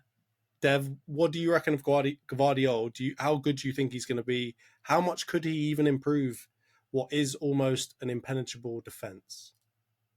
It's one of those where I think, Manchester City have done all right, because I think all the indications were that they could have been paying even more for one of the world's most sought-after central defenders. And look, it's great to be in that position where the revenue's coming in. City have won the lot, right? So you could afford to pick and choose and buy who you want. And yeah, I can't think of a club in world football that really wouldn't want a player of that ilk within their ranks. And yeah, I mean, it just adds to what's already a frightening team. And look, going back to Kovacic as well, I think Kovacic will come good as well. I mean, I think he's got the skill set. And I just think, like you said, pre-season, they've been a bit rusty. They've not had much game, and certainly not as a big collective group. They're going to get better as the season goes along. And yeah, they do look like a frightening proposition, don't they, this year? Oh, man. You're making this pod so hard. With all the Liverpool chat and City chat, you're making me depressed. But I agree with you, though. And to counter Johnson's point, I think City have this thing where they buy players for a lot of money. They don't necessarily make the team, or they come in and out constantly, or they don't play amazing, but they somehow evade media pressure and scrutiny. So look at Grealish. I know that's also the English, he's the poster boy of England type situation as well. But I think even if he doesn't get in the team loads, or, he's in and out, or he doesn't play amazingly off the bat, I don't think he'll have flop of the season tags put on him. I think he might deserve it, but I think he'll evade it because I think he'll play enough. He'll look decent enough. And City will probably go on to win most things. So, that's Pep does a very good job net. of protecting those players, right? He does a very good job of just protecting his team in general. And I think maybe Calvin Phillips is the only one where we've seen a bit of, him get a bit even of flack, him. but yeah. even him winning protects you as well, and they win a lot, Yeah. so they get to shield their players from that kind of scrutiny. So now people are saying Grealish is a bargain for 100 million. And last season, I thought he was, the worst transfer in Premier League history potentially. But these things change. But anyway, yeah, that's really good. Good shouts. We'll come back to this later on in the season and see how shockingly we've done with these shouts, and also, maybe we'll also come back at the end of the transfer window when it's closed, and we'll give ourselves a chance to modify them slightly off the back of any more kind of dealings that Yeah, get done. I'm sorry, Fulham. I might change it. Please don't hate me. Why? I don't think the Fulham shout's that crazy. I think they are going to have it harder this season. There's been a lot of movement, and I think second seasons are hard for people to stay up. So I think that they will have a battle on their hands. But anyway, let's get into the proper personal stuff now, Dev. Now that we've waffled for an hour about Man United, Arsenal, and the season, it is South Asian Heritage Month right now, and you talked about backing some of the work that we were doing and the stuff around supporting East and Southeast Asians in football. And I have to be honest, man, you've got it the wrong way around. Like, we are so, kind of on board and want to support as much as we can with South Asians in football because of all of the amazing work that you've done, man. And I really want you to kind of share with the audience a little bit about how you got into football journalism, football as an industry, and all the amazing stuff that you're doing. I'll give you the concise. I won't bore you too much with the details because every time I go on one of these panels, they always ask me about my story. And I always think I spend up so much time talking about my story that I never actually get to the good bit in the story that I really want to tell you about because I'm too busy telling you how I got there. But look, eventually I got to a point in my life. I always wanted to be involved in the big game, right? I used to dream of being a football commentator when I was a kid, a radio commentator. I always used to talk fast. And for me, radio commentary was the real art, right? If there was a good commentator, you were listening, you could see what was happening on that pitch. And so, yeah, that's kind of always what I wanted to do. Of course, it was a completely ridiculous idea, it seemed at the time. And, kids like me just quite frankly didn't do that kind of thing and weren't always readily encouraged to do that kind of thing. And unless you've got a background or people in the family who've kind of trodden that path, it becomes very difficult, to do something like that. And so, I mean, I just thought it was, nothing more than a pipe dream, really, being involved in football, if you like, even though I absolutely loved the game, just like you guys do, just like any kid. And that's what I've loved, I think, about being here with you guys the most, that, we could just talk all night about this. And that's the best thing. And that's the beauty of football, right? Brings people together, different language. And I guess, I did lots of different things with my life. People talk about Brendan Batson, Laurie Cunningham, Cyril Regis, 3 degrees. Well, look, I've actually got 3 degrees. I've actually done lots of different things in my life. I've worked in the hotel business. My dad had a restaurant once upon a time, and I used to dream of running that and running it my way. And naturally, my dad wanted a better life for me than the old catering industry, which, yeah, but eventually I just sold motorcycles, which was great fun. Those were the days when, I had nothing to worry about. And it was actually when I was selling motorcycles, a guy walked in and wanted to buy, a bike for Christmas and said, look, I want 3 helmets. I want 3 this, 3 that. And I'd never seen a guy like it in my life. I was like, what do you need 3 of everything for? And he wanted it as a Christmas present for him and his kids to just have a mess around on.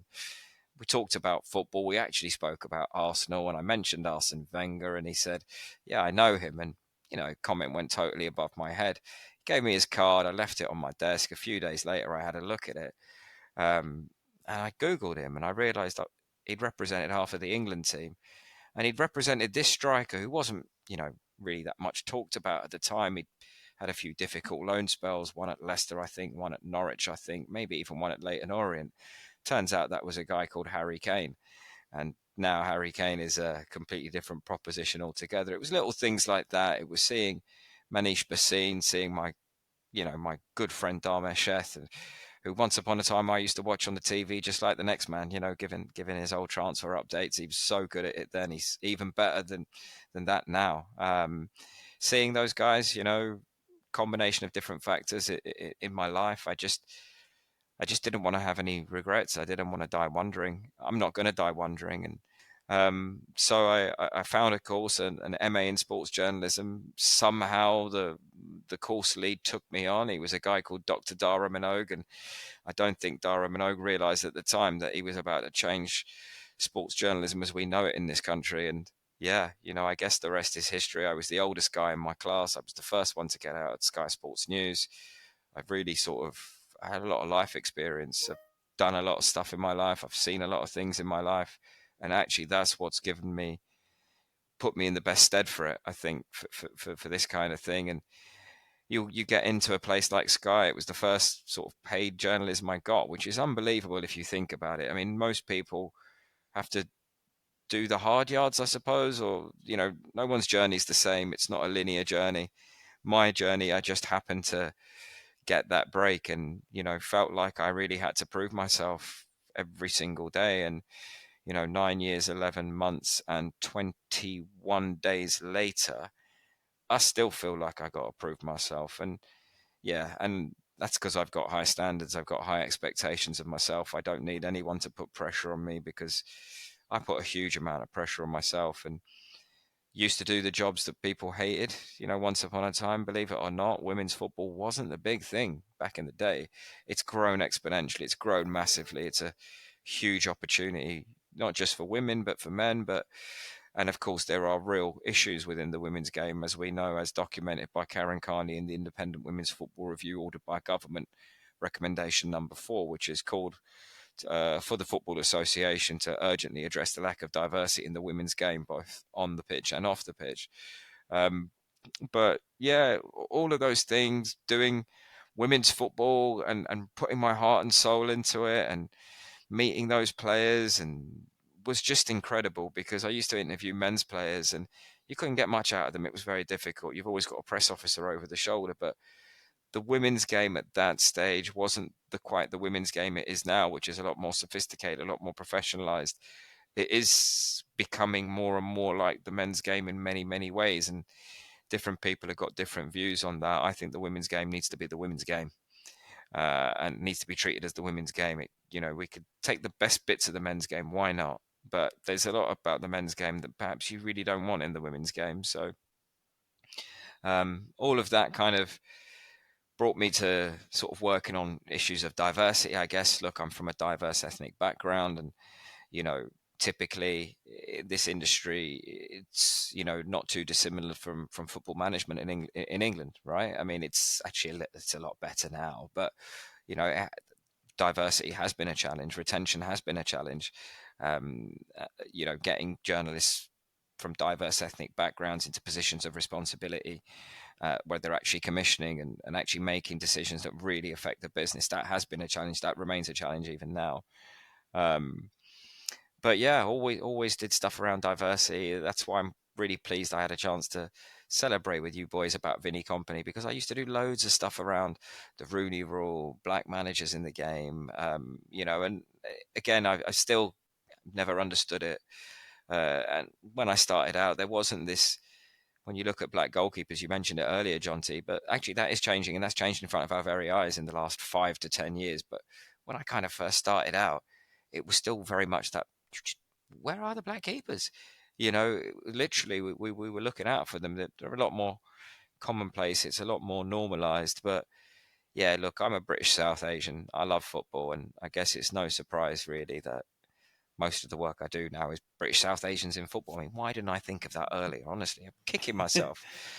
But Man, that's somewhere where I want to jump in actually, just because that is something that you really are a trailblazer in the UK, and maybe even in the Western Europe around football, or maybe even globally. I don't know, but I've never seen on a major sports media platform someone single-handedly drive one particular you know um subsection of football like you have, because for the viewers and people that don't know, like, obviously I worked at Sky alongside Dev in a different department, and that's how we kind of got to know each other and work together. And yeah, getting to know all the work you're doing and kind of all the the blood, sweat, and tears you put into it. It's a crazy thing that one person is doing such an extensive job like that. You've obviously got, great people like Desi. We talked about it off camera. Desi Ballers. You've got Punjabi Blues, who I think we also met at the EC Heritage Month last year as well. Blues for All, and a couple of other guys doing really amazing stuff. But from that major broadcaster sports media perspective, you're a one man wrecking team, and you're doing such a great job for it. You see all the articles, the stuff that you put out yesterday about Brandon Keller, getting on and playing for Birmingham. How many? What was it you said? How many impressions? What Talk to us a bit about that work, because it's amazing. Well, look, last time I checked, it was 1.1 million views. Brandon's a great story, and look, I know it is often the perception that I'm one guy doing it, but look, we're a team at Sky, as you well know, and Anthony, I mean, look, you were one of my best allies. You didn't know me from Adam, but I think our shared values are. Honestly, you still don't know me from Adam, pal. Honestly, and it's a good thing that you don't. But look, no, we've got so many shared values, and for me, that allyship that I've had from people who didn't know me and still don't know me, but buy into what I'm doing, that great unspoken, that love, that admiration, that respect, it would have been impossible to do it without allyship from people like yourself. I think in some ways it's even more important that you get the allyship from people who don't know you. Sometimes it's that's when I feel like sometimes that's so much more powerful. But look, there's graphics people, there digital designers. You've got to think those poor homepage editors who've got to read and sub my work. I mean, they don't realize they are South Asians in football experts. They should be selling their services because they have read so much about South Asians in football. They know more than 99.9%. Don't say it too loudly. They know so much about South Asians in football. I'm so proud that we've got this really humble and knowledgeable. They don't know how much knowledge they actually have. We've got output editors who are playing a part in that. My colleagues, the football journalists, I mean, they make a huge number of sacrifices for me to be able to do the work that I do. The reporters, the Rob Dorsets of this world, I love that man. He's done so much to help me. I'm really lucky. I get to work with my heroes, right? They're my friends. They're my brothers. They inspire me. And look, ultimately, I get so much respect in the community. I get so much respect here. That's the difficulty, because it's not easy. It is exactly what you said before. It's blood, sweat, and tears. I'm not sure physically we've quite seen the blood, but the sweat and the tears have been there for sure. I put everything into it, and it's not for me. I'm so invested in this, emotionally invested, physically invested in every which way you can imagine in this space. It means absolutely everything to me. It's my life's work, really, if you think about it. And yeah, it's been a great journey, because once upon a time, this was never South Asians in football. And I think for me, that feels like one of the biggest achievements. This thing was called Asians in football, and you, man, weren't invited, right?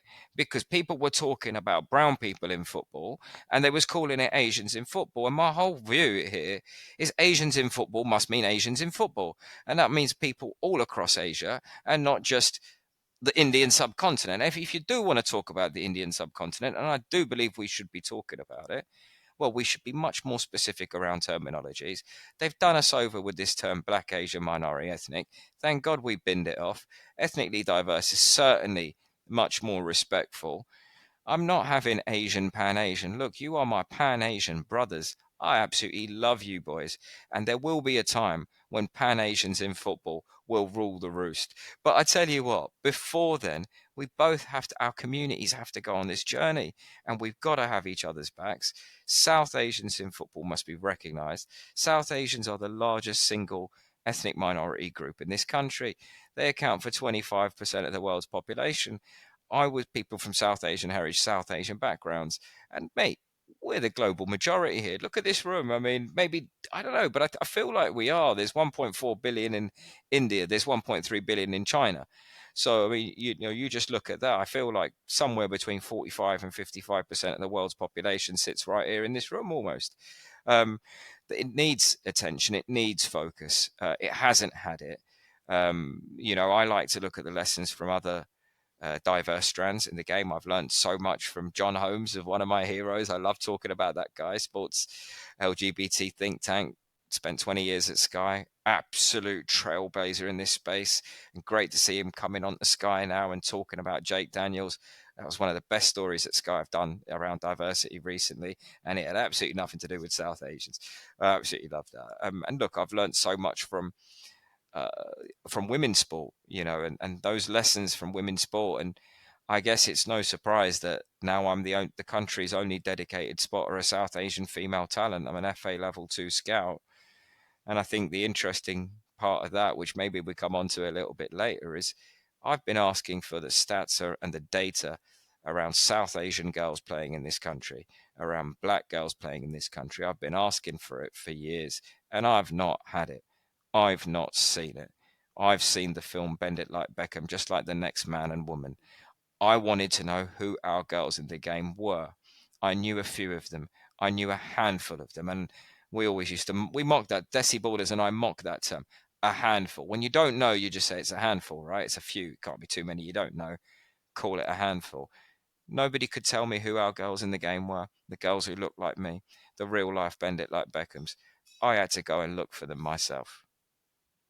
And yeah, again, I could never have imagined that. I only came here to be a football journalist. Originally, I wanted to be a radio commentator. Like you said, I'm leading change. I'm driving change. I'm so proud to be doing that. And yeah, it's great that I've had just about enough support along the way from just about enough people along the way. It's not easy, whether that's stakeholders, whether that's people in Sky, in the media, in the wider business. But ultimately, the community's had my back, and yeah, I feel like that great unspoken. They know why I'm doing. I don't need to explain why. And I've never really explained why I'm doing what I'm doing. But people get it. People like you guys get it. I love you guys. Yeah, man. No, it's inspiring. It is inspiring. It's also, I've got to say, it's been hilarious also to be in rooms with you and watch you rattle so many cages and and say the hard things to people and just be like fearless with it, because it's a hard thing to do at a big sports media company like that to stand up and It's take the what's ownership of something like that. it's what's needed. It's what's been missing. It's why I'm not a fan of diversity. Don't say it too loudly. I'm not here for the cosmetics. I'm not here for what we see, right? And even inclusion. I think we're past that. EDI, equality, is it equality? Is it equity? Diversity, inclusion. It's more about creating a sense of belonging, a real culture. That's what the name of the game is. Diversity that's a town we've already left. We're in the future now. You know what I mean? This is 2024, 25, 26. We got to be better than that. Yeah, 100%, man. I totally agree. And yeah, there's a lot of hopes around the stuff that you're obviously we know the great work that you're doing, the stuff we talked about earlier. Desi Ballers, Blues for All, all the amazing orgs in on the South Asian football community scene. You've obviously got we had Alan now was our first guest on the podcast, great friend of ours as well, doing a similar thing on the East and Southeast Asian side. We've got Lawrence Locke doing amazing stuff at the FA as well, on that side as well. Um, and yeah, there's a lot of great people doing great work, and I think still loads of people are working in silos, and we're trying to bring everyone together. And if we can, like you said, work as a pan Asian group or whatever the name wants to be. I think you came up with a pretty good one with me on the phone the other day. But yeah, there's a lot more that we can achieve together as a group. I think to help, because the people that we've had on, not all of them have been Asian, but I think pretty much all of them have been diverse people, from ethnic diverse communities, and it shows how many people from you know diverse communities love and are passionate about football, and it's not quite there where we see we don't it's not translated into all aspects and areas of football. We don't see people that look like me and Johns much playing football. We don't see much of them managing in football, coaching in football, doing different jobs like that. And yeah, we don't see many of them in the media as well. On your side, when we were in the building at Sky, there weren't many East or Southeast Asian people on screen or off screen. So it's something to address. Yeah, definitely. I mean, look, it's one of those where, I mean, I just feel like, and it's not just what I feel. I mean, I'm very closely, embedded within the South Asian community and also within the football community, right? Because I've been a football journalist working at the sharp end of the business for many years. So, as you said, I think at the start, I've got skin in the game, and that's really helped me, right? You can't do this really if you're a newbie, if you've just walked in. You can't really, go on, perhaps, the way I do, perhaps, you got to work your way into the crease, if you like. You got to, you got to dig in a little bit first. And look, that's what I've done. And I always say that, I'm trusted. There's a reason why I'm here and doing what I'm doing. I never realized how respected I was. And, I'm blown away by it, because I still can't believe it when people recognize me, when people come up to me, when people say, "Oh, yo, Dev, I've read your stuff. Oh, I saw that." I'm like, "What? Seriously? Like, how do you know who I've gotten?" Honestly, they blow me away every time. I don't want that feeling to ever stop. I never want to be surprised when somebody recognizes me. But I always say, wise man actually in Sky Sports Towers once said, um, they like us because they trust us, and they trust us because they like us. And I thought, you know what? I don't think that's truer for anybody than other than Alan Lau, probably, because people love him, they like it. But no, but that's what it is, right? I feel like, and in order to be that person who is liked and trusted and trusted and liked, well, you've got to have humility. And so, as much as I sometimes talk tough, and you have to have the difficult conversations, and ultimately there needs to be accountability in this space, and too many people of color, if you like, or ethnically diverse folk have come in and into these positions. And just because you're from a diverse ethnic background, it does not mean you care about diverse ethnic communities. It does not mean that you're not there for your own interest. It does not mean because you're a person of color, you are going to go and sacrifice and you are going to serve the community. It doesn't mean that at all. That's why my focus, I think, has always got to be on the right people for the job. And look, going back to allyship, some of the best people have been white women, unbelievably, have changed my life, right? So I feel like they have done more for me. I don't want other people, but there have been so many significant white women in my life who have, what the work I've done and the work I'm doing has struck a chord with them. And that empathy, that, I don't know what it is, but I blame my background in women's sport for that. But yeah, without those people, wouldn't be here having this conversation with you about, as you said, trailblazing work, because nobody in the world has ever done it the way I've done it. Nobody in the world is doing it. This is the only section of its kind on a mainstream media website that's ever been created around British South Asians in football. The work started in November 2020. We are now 140 odd. I mean, I'm going to call myself the Rocket soon, because we're heading up to 147, mate.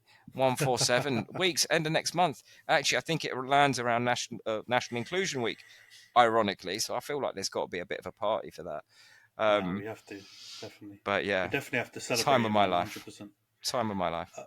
Do you wanna call out any particular? Because it is South Asian Heritage Month, and I saw some really interesting discourse online around companies maybe could be doing more, or people are unaware of what kind of big sports media and general media and just general corporations are doing to celebrate. Like, what events have you got coming up? What have you been working on?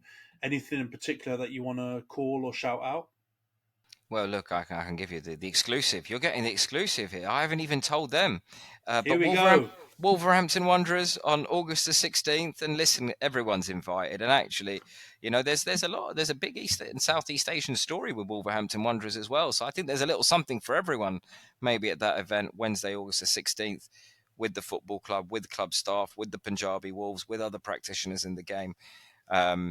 So yeah, that's probably the next one I'm doing. Actually, we were at an event, a joint event, a first of its kind joint event between Brentford and Fulham. I feel like it was last night. Actually, it was last night, and same night that Brandon Kaler, of course, broke the internet and made history by becoming the first men's player ever to play for Birmingham City from a British South Asian background. So yeah, it's been relentless this month. I mean, I always feel like, everyone seems to remember me, at this time of year, but the big thing for me is this month runs from July the 18th to August the 17th. What happens on August the 18th? Talk to me. And I'm telling every single football club now, I work differently now. You want me for South Asian Heritage Month, you get me after that as well, because I'm not here for one night stand. I'm here for a long-term relationship. That's what South Asians in football need. That is a perfect metaphor to describe the work being done, and not stopping it directly after the end of Pride Month or the end of South Asian Heritage Month or the end of Black History Month or EC Heritage Month. The But very it's definition of box ticking, right? You yeah. do it because you tick a box. I always go back to everybody in the game, and I'm very critical of the work that takes place around British South Asians in football because I'm big on standards, and the standard has not been good enough, and that's not a slight on the South Asian community.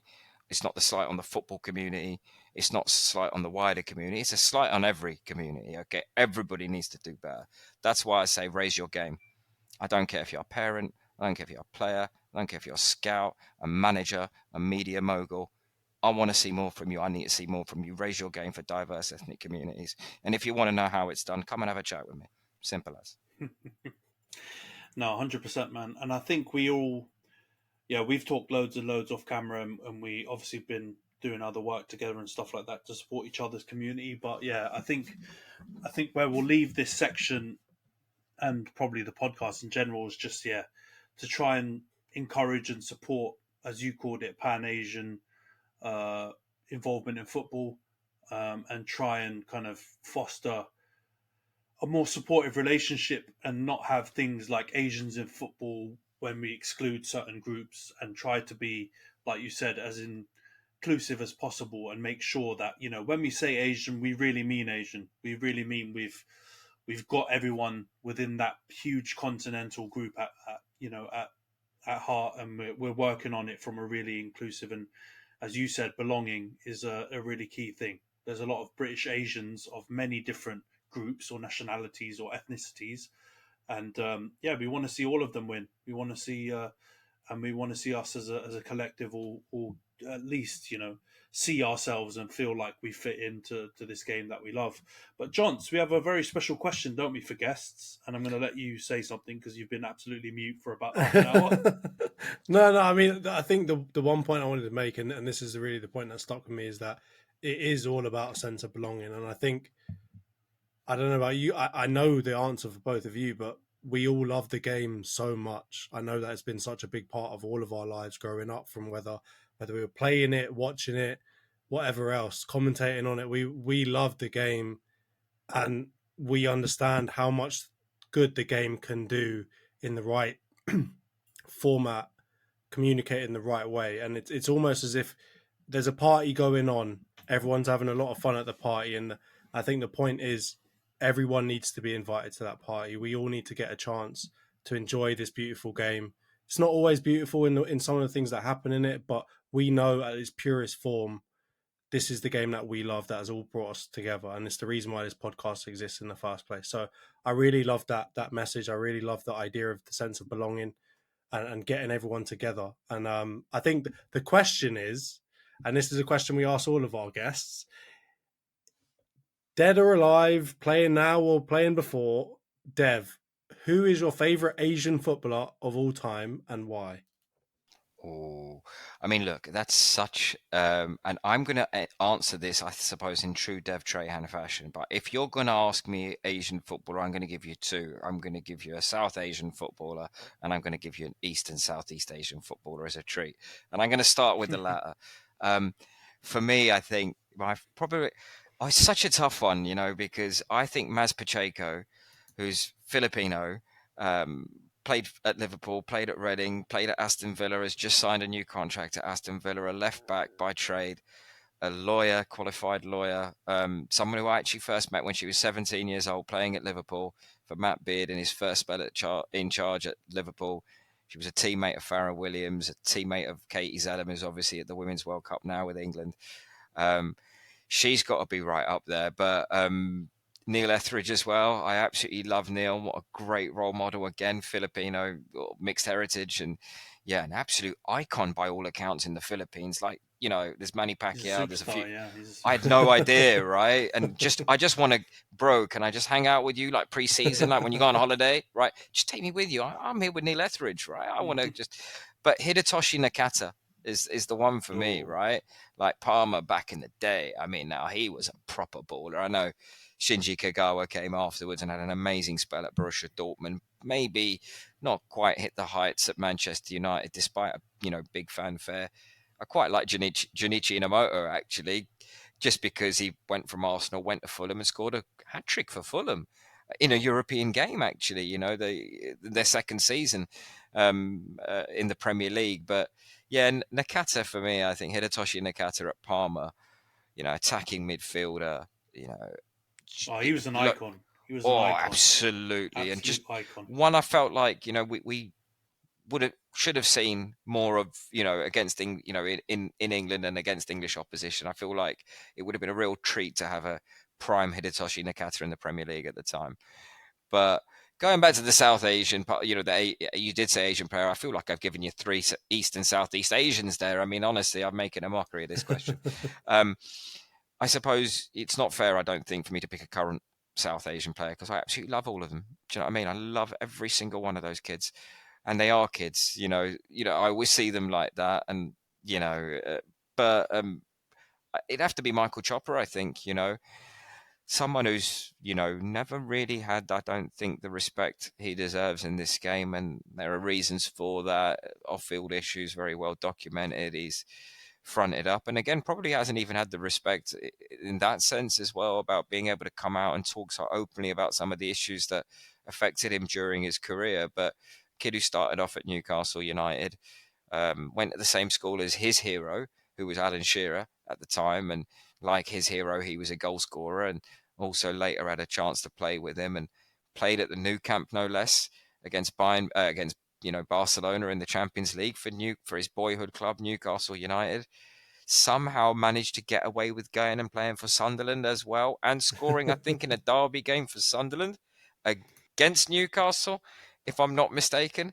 I'm going to have to double check that one. Had a really decorated career, played loan spells at Nottingham Forest, loan spells at Watford, loan spells at Barnsley, and spent some time at Cardiff City as well. Initially a loan spell at Cardiff, made a permanent move, and then came back and had a second spell at Cardiff City as a player, and probably played the best football of his career there at Cardiff City. He was formed a great strike partnership with Jay Bothroyd, former Arsenal kid who's got a great career story, played at Perugia, played out in Thailand as well, did Jay, and actually quite a regular pundit now on Sky Sports News. But yeah, Chops ended up scoring 100 league goals in England, 100 league goals, and is the only British South Asian ever to do that. And again, nobody talks about this, maybe because nobody knows it, maybe because nobody appreciates it.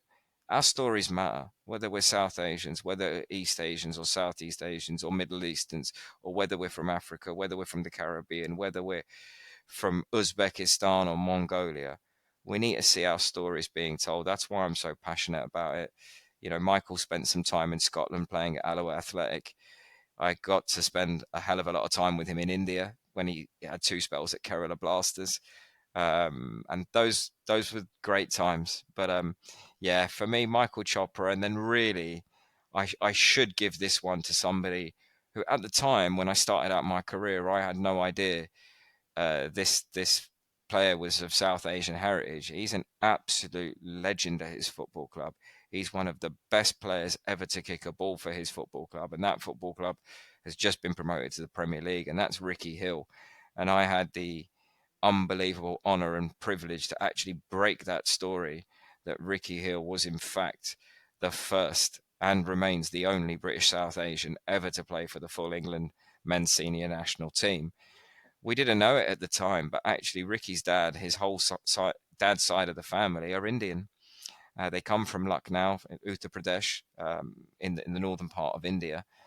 Mum's Jamaican, actually was born in Jamaica, grew up in Jamaica, came over sort of very early and to Northwest London. He's North London. He's like us. You know what I mean? North London, great guy. Grew up in Brent. Went to, I think, John Kelly Technical College in Neasden, part of the school football team. Not very many black kids part of school teams at the time.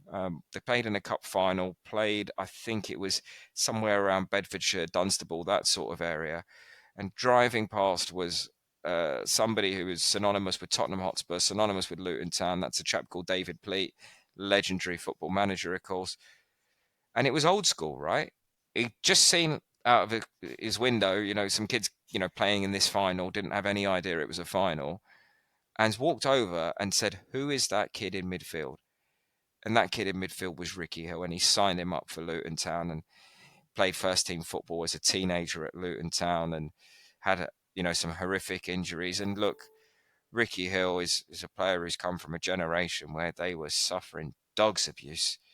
He had to endure so much that we are really quite fortunate in that sense that we certainly, our kids now don't have to endure what some of the players like Ricky Hill had to endure. And the questions that's leveled at a lot of people is, well, why didn't they speak about it at the time, that heritage?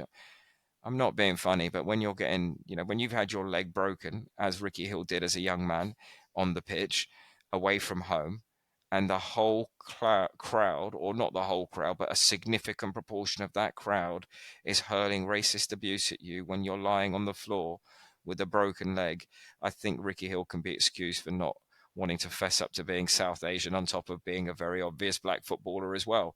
The first black footballer that played for Bobby Robson for England, I think maybe the fifth black player to play for England, part of that famous, I think it was the Littlewoods Cup final winning team for Luton Town that beat Arsenal 3-2 with his good friend Brian Steen, who scored a couple of goals in that game. And look, the other thing about Ricky Hill is that he's a real pioneer behind the Rooney Rule. He actually went out and spoke to all of the people in America.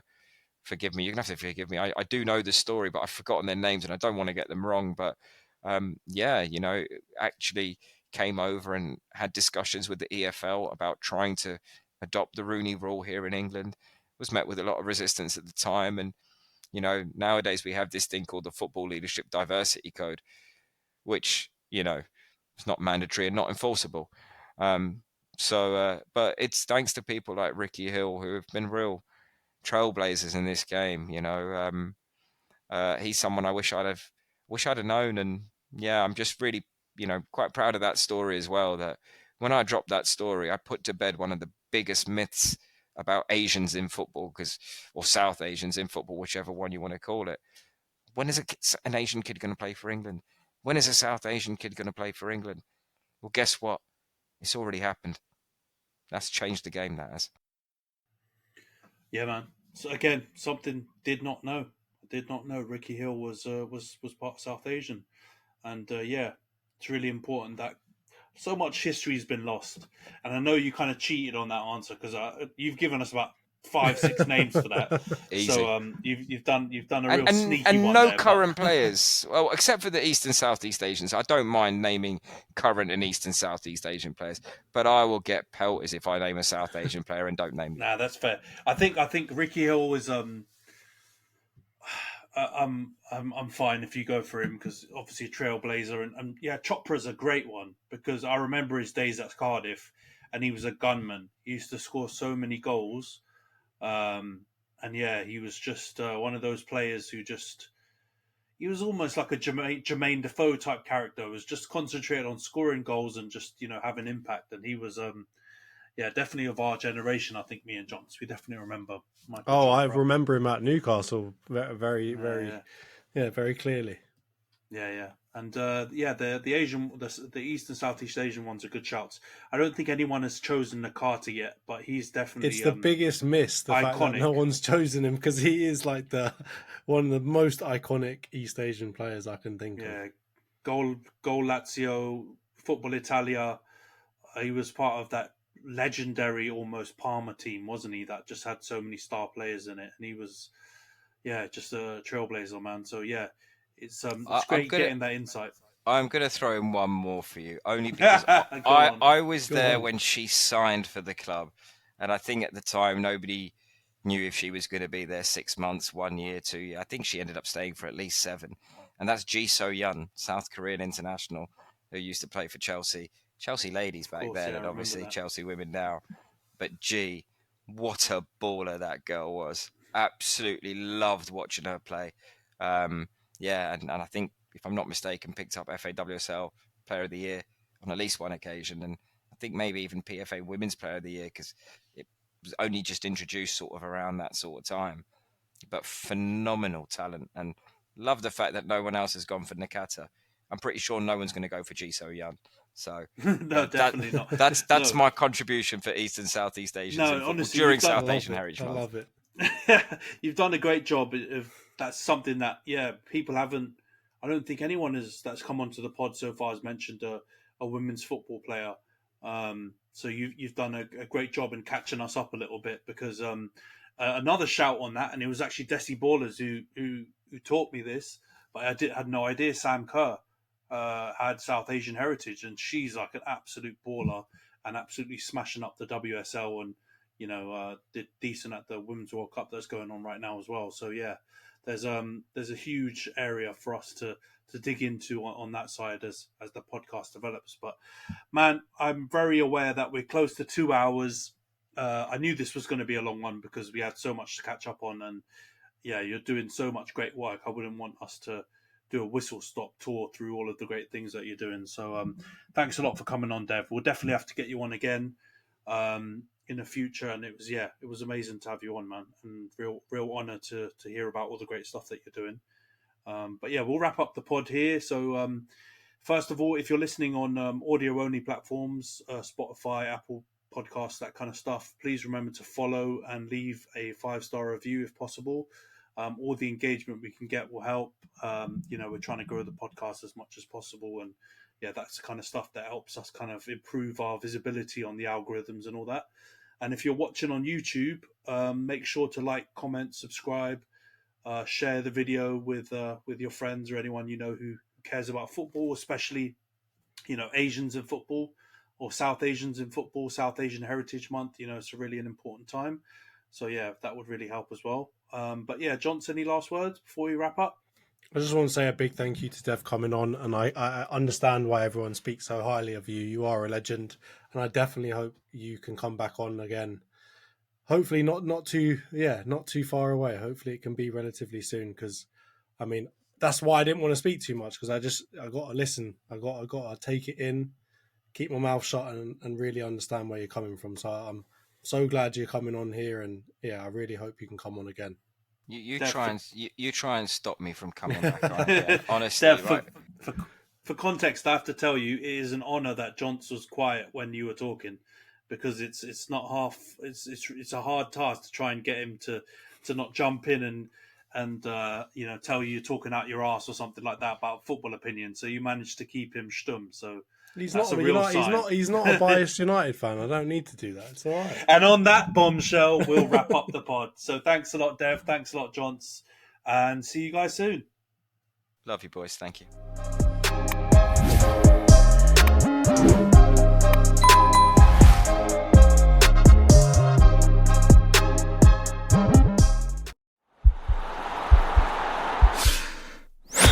This podcast is part of the Sports Social Podcast Network.